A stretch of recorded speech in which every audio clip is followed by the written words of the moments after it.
Olá, mamães, tudo bem? Voltamos aí para falar do nosso terceiro mês de vida, né? Como é que é esse processo? Fiquei um tempinho sem gravar, sem postar vídeo, que coisas de mãe, né? Quando o bebê resolve mudar os horários do sono, a gente também fica maluquinha. Agora eu tô começando a me organizar. Mas vamos lá, como é que tá sendo aí? Vamos falar do terceiro mês de vida. Seguinte, pode ser que ele te surpreenda dormindo uma noite sem chorar pra mamar, né? Você vai achar assim, nossa, que legal, meu bebê tá dormindo a noite toda. Vai só surpreender, depois volta ao normal. Normalmente eles acordam, né? Cada bebê vai ter sua rotina. Acordam durante a noite pra mamar 2, 3, os mais gulosos acordam mais, né? No geral, as cólicas continuam, o que nos estressa um bocado, mas a gente esquece rapidinho, né, quando vê aquele sorriso banguela pra gente. Aliás, nessa idade, os babies já interagem mais, balbucia algumas coisas que a gente às vezes acaba definindo aí como mamá, papá, mas são só balbúcios mesmo, e lógico, um treino de linguagem, né?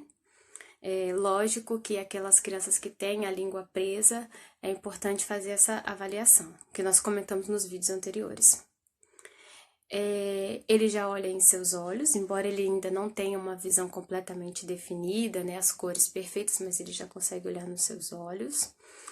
Geralmente nesse período já estamos muito mais adaptadas às rotinas, né, principalmente de não dormir tanto à noite por conta das cólicas, mas já tem uma rotina mais estabelecida dentro do que você colocou dentro da sua casa. Isso é ótimo, por quê? Porque no quarto mês, algumas mamães voltam a trabalhar.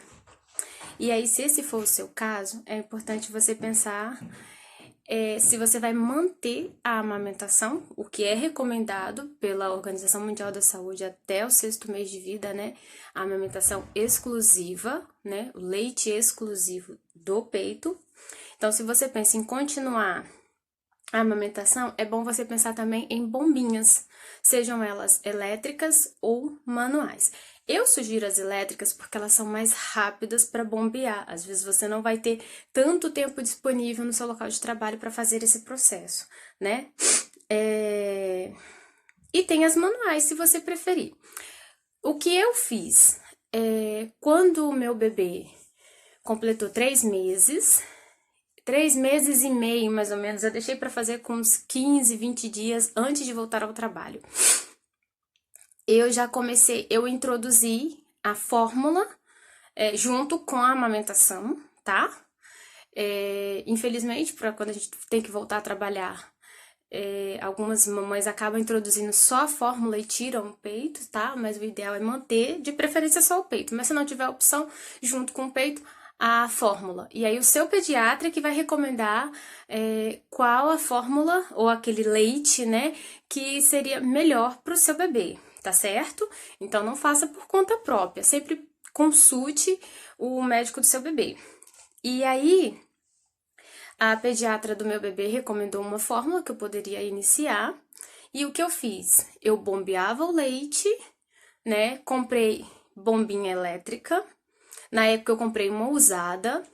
Existem bombinhas de vários tipos, das mais baratas às mais caras. Minha sugestão é: ok, você quer investir no equipamento um pouquinho melhor e mais caro?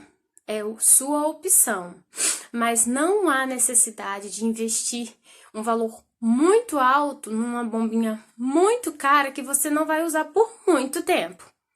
Entendeu? Agora, se você vai usar por muito tempo e prefere algo que tem uma durabilidade melhor, que vai te atender, é opcional.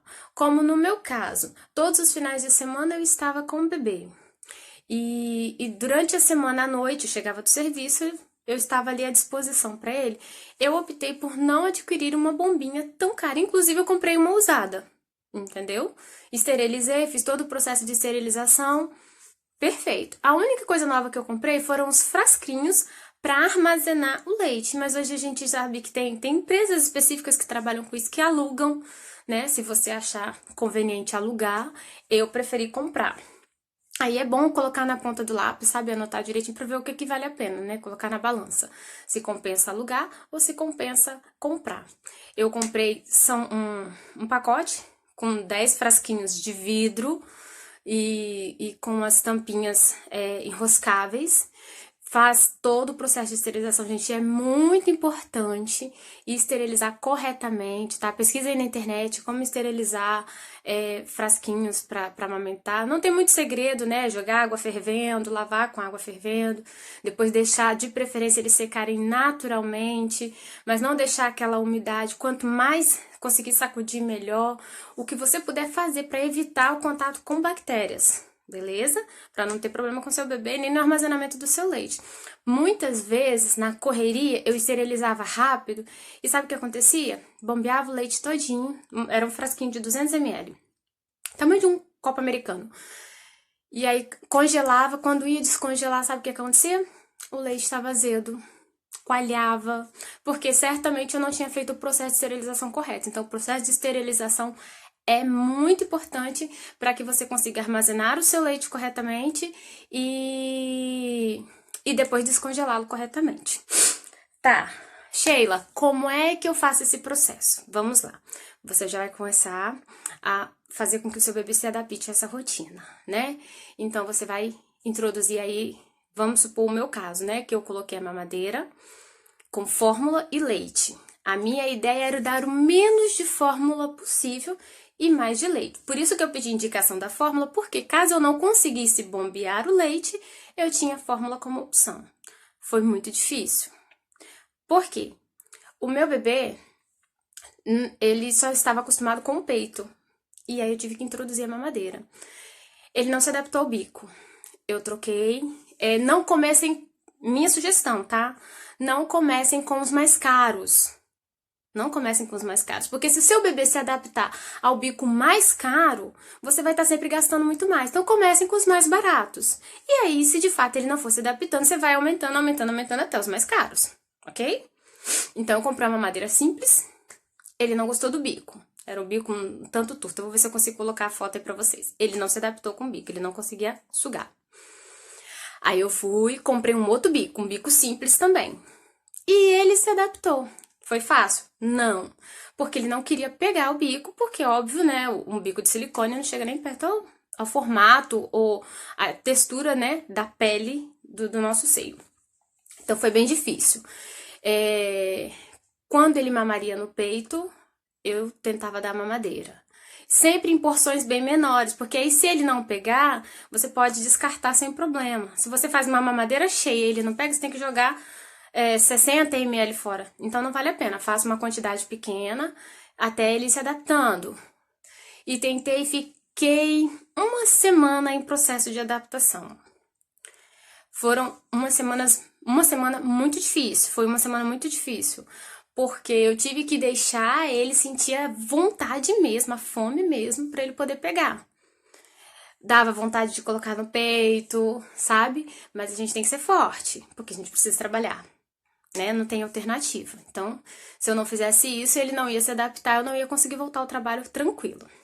E aí, com uma semana, ele já estava adaptado.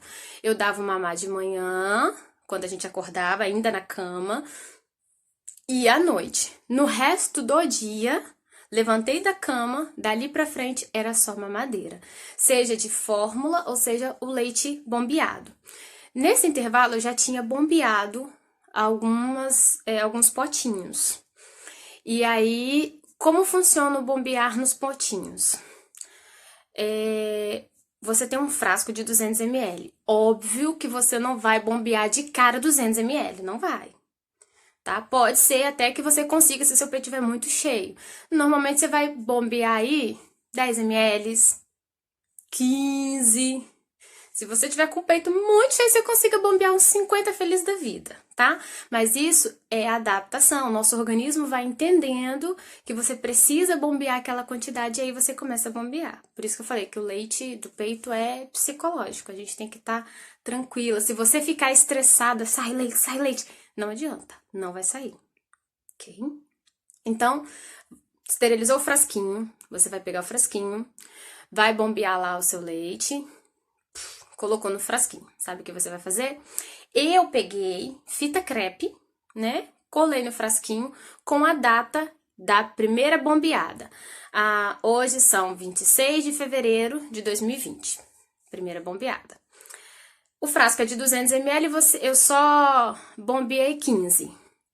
Aí, aquele frasco vai pra geladeira, pra porta da geladeira. Vou bombear mais, parei mais 15 minutinhos, bombeei 50. Coloca ali. A data que vai prevalecer é a data da primeira bombeada, ok? Então tá. Terminou, saí do serviço, fui pra casa, aquele frasquinho de 26 de fevereiro vai pro congelador, ok? Tá congelado. Aí amanhã, 27 de fevereiro, bombeei mais 50 ml. Preciso deixar tudo em frasquinho separado? Não, você pode colocar ele dentro daquele outro, mas é importante que ele esteja numa temperatura que não vai estragar o que já está congelado. Então, pegou aquele leite que você bombeou hoje, que ficou na geladeira, tá gelado, você vai pegar o que está congelado e o gelado, joga lá dentro.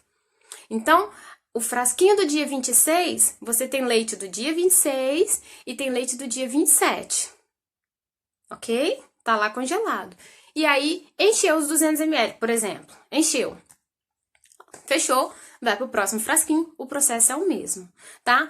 A caixa que eu comprei veio 10 potes, se eu não me engano, mas normalmente eu usava, eu acho que uns 5, 6, por quê? Eu tinha o frascozinho da segunda, um exemplo, o frasco da segunda, eu enchia ele, eu já deixava uns 3 cheios e enchia mais 2, então eu ia fazendo revezamento, porque conforme eu chegava em casa com um cheio, já tinha um vazio. Então, eu pegava esse vazio, esterilizava e reaproveitava, entendeu? Então, não cheguei a usar os 10, mas foi muito útil. E aí, processo de descongelar. Tira da geladeira, põe uma vasilha com água fervente, né? Esquentava no micro-ondas e colocava ele para descongelar lá dentro. Deixava lá até ele alcançar a temperatura que fosse ideal para o bebê tomar. Colocava na mamadeira e tomava. Não tem erro. Na dúvida, pesquisa na internet, tem muita informação. Como eu sempre falo na minha página aqui, tem profissionais, especialistas em cuidados com crianças, né? Pessoas que trabalham diariamente com isso, eles podem dar dicas melhores, tá bom? Então, essa é a minha recomendação com relação à amamentação.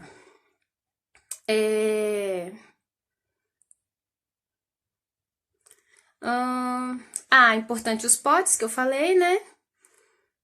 Já ia acostumando. E aí você já vai adaptando o seu bebê também às mamadeiras, né? Alguns bebês pegam rapidinhos, outros nem tanto, como eu falei do meu, né? Então é bom você começar esse processo com uns 20 a 30 dias antes de você voltar ao trabalho. Então eu fiz isso com 15 dias. Mas se o meu bebê não se adaptasse com uma semana, eu ia ficar numa situação bem complicada. Então, quanto antes assim, com 30 dias, você tem aí um tempo suficiente para você se adaptar e o bebê também se adaptar a essa rotina. Sem contar que você tem duas opções. Ou você sai no seu horário estipula um horário no seu trabalho para você sair para ir amamentar. Você tem 30 minutos, são 2 intervalos de 30 minutos, que dá 1 hora, né?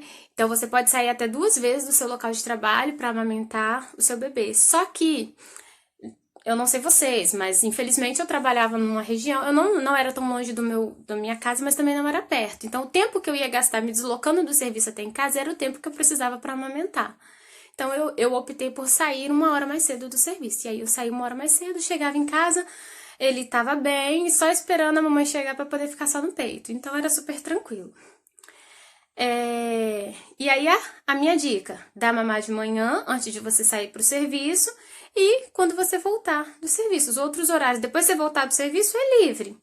E aí, durante o seu expediente, você se organiza ali para parar, de repente. Eu fazia depois do almoço, ou antes do almoço, conforme o dia, se não tivesse muito corrido. E aí, você vê o melhor dia para você bombear esse leite e depois armazenar nos frasquinhos corretamente para o seu bebê tomar na mamadeira.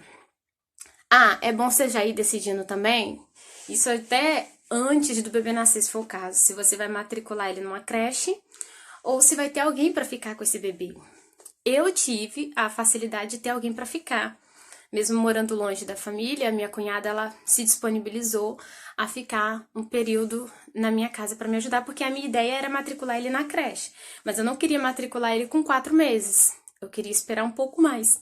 E aí, a minha cunhada pôde ficar lá em casa fazendo esse trabalho de babá, né? De babysitter, que me ajudou muito. Mas se você não tem, infelizmente vai ter que optar por creche. É bom já ir pensando nisso, né? Porque você já se organiza e vai trabalhar tranquila. Tô olhando a minha cola, tá? Vacinas. Então, a gente já passou pelo terror do segundo mês, né? Onde eles tomam aqueles monte de vacina que deixa a gente aterrorizada. Com 3 meses, ele vai tomar a primeira dose da vacina meningocócica C, conjugada, que vai prevenir doenças invasivas causadas pela Neisseria, meningite do soro do grupo C. Para os mais precoces, é provável que a gengiva já esteja começando a ficar inchada. E aí, provavelmente é nessa parte superior e na inferior, né? A espera dos 2 dentinhos inferiores e superiores que devem nascer nos próximos meses. Quando você acha que tá tudo em paz, estão se acabando as cólicas, aí vem os dentes, né? Eu falo que no grupo da minha família, a gente fala que essa etapa de ser mãe, principalmente primeira viagem, é igual jogo de videogame. Cada fase parece mais difícil. Quando você termina uma, você fala assim, opa, passou. Aí vem outra, né? Então, passou o período, tá começando a passar o período da cólica, vocês já estão se adaptando, o organismo dele já tá mais maduro, já tá aceitando melhor o leite do peito, e aí vem a gengivinha inchada e começa a babação, né? Pois é assim. Mas faz parte. E passa, o que é melhor. E aí a gente entra nos piores momentos, que eu considero os piores momentos do 3º mês de vida do bebê. Não ter tempo pra você, pra mim isso ainda foi... era bem difícil conseguir esse controle, porque eu queria me dedicar mais a ele, e aí quando eu me dedicava mais a ele, óbvio, eu me dedicava menos pra mim. E isso foi uma coisa... Foi bem ruim, mas depois foi igualando, a gente vai conseguindo adaptar, principalmente se você tiver uma rede de apoio. O que é a rede de apoio? São as pessoas que estão ali próximas para poder te ajudar na hora que a coisa tá pegando, entendeu? 3º mês, o seu corpo já tá muito mais adaptado às demandas de amamentação do bebê. Então, a gente sente o peitinho mais murcho. Tem uns que falam até que não tá dando leite, só que não, tá? Você dá leite sim, com peito murcho ou com peito cheio. Só que agora, como o seu organismo já está adaptado à demanda do bebê, muito do leite é produzido ali na hora mesmo que ele tá mamando, tá? Então não se preocupe se você tá sentindo que o seu peito tá um pouquinho mais murcho, não é porque tá faltando leite não, é porque o seu organismo já entendeu a quantidade de leite que o seu bebê precisa, beleza? Eu, que tenho um peito pequeno, fiquei super triste, porque eu tava amando, né, ter aquele peitão e tal. Enfim, voltando. Ai, gente, minha cola aqui. 3º mês. Cólicas e gases ainda continua, né? Então, acordar ou ter que ficar noites acordada suçando ele para poder esperar passar. Tem aí os remedinhos que os pediatras recomendam. Tem as massagens que são muito bem-vindas, ajudam muito. Pesquisem na internet, massagens relaxantes, óleos relaxantes de bebê. São excelentes e eles amam ser massageados na hora do banho. Pesquisem sobre reflexologia podal para bebê. Gente, isso é divino, divino. Você massageia o pezinho ali do seu bebê e ali tem pontos que vão trabalhar o corpo dele todinho. Olha, com o meu bebê deu super certo, me salvou em muitos casos, tá? Posição para arrotar, que para mim foi muito difícil, como eu sou pequena, eu tenho um braço curto, então assim, colocar ele no braço para poder arrotar ou ficar com ele em pezinho, me dava muito trabalho. Eu sempre tive muita dificuldade para conseguir colocar ele para arrotar, mas no final dava certo. Isso para mim foi um momento muito ruim. Inserir a fórmula e a mamadeira, para quem voltou ao trabalho, isso para mim foi um momento muito ruim, muito difícil, né? Você ter que parar ali, sendo que você tem o leite ali no peito e você não vai poder amamentá-lo. Isso pra mim foi muito ruim. Decidir se vai pra creche ou se vai ter alguém pra tomar conta, isso é muito importante também. Começar a ordenhar o leite, pra quem não quer inserir fórmula. Ordenhar o leite também é um momento muito delicado, porque envolve o seu psicológico. Então, se você estiver estressada, se você estiver nervosa, com pressa, não adianta mais. O leite não sai. É incrível como ele não sai. Às vezes você tá no trabalho e você não tem um ambiente adequado. Infelizmente, muitas empresas não são equipadas para isso, né? E aí você não tem um ambiente adequado para bombear o leite, você tá lá bombeando o leite, você tá, sai logo, leite, sai logo. E o leite não sai. Então, assim, como é que você fica relaxada, tranquila, plena para bombear um leite, sendo que você tem o tempo contado? É difícil, né? Pois é. Mas no final dá tudo certo. Então, isso pra mim foi um momento muito difícil. E as babas do bebê que começam por conta dos dentinhos que estão pra nascer. Agora começa a babar, babar, babar. Então, você tem que haja fralda. Por isso que eu falei nos vídeos da gravidez, aí no enxoval, ter bastante paninho de boca, porque vai sujando, sujando, e você tem que ir lavando, lavando. Por isso que é aquele varal cheio de fralda, porque suja muito, e quando começa essas babas, molha fraldas e mais fraldas, entendeu? Mas vale super a pena aí esse investimento no paninho de boca pra poder manter os seus bebezinhos aí bonitinhos, sem molhar a roupinha. Porque se você não coloca a fralda, a roupinha dele molha todinha, né? Então não vale a pena. Bom, é isso. O vídeo ficou um pouquinho mais longo porque eu expliquei um pouquinho melhor sobre a questão da ordenha do leite, né? Pra amamentar. E no mais, é continuar aproveitando, curtindo seu bebê, porque o 4º mês tá vindo por aí e com ele vem muita coisa pela frente. Beijo grande. Não esqueçam de se inscrever no canal, de dar joinha, tá? Isso é muito importante. Muito obrigada a todos que se inscreveram, o pessoal do Facebook, aí eu divulguei no Facebook. Então, o pessoal do Facebook que é meu amigo aí, que curtiu, que se inscreveu, muito obrigada. Se possível, compartilhe esse vídeo para que mais mamães, né, que vão passar por esse processo ou que estão passando, possam assistir, comentar aí também, dar o seu depoimento, tá bom? Pra gente trocar experiências, tá? Beijo grande mais uma vez e até o próximo vídeo.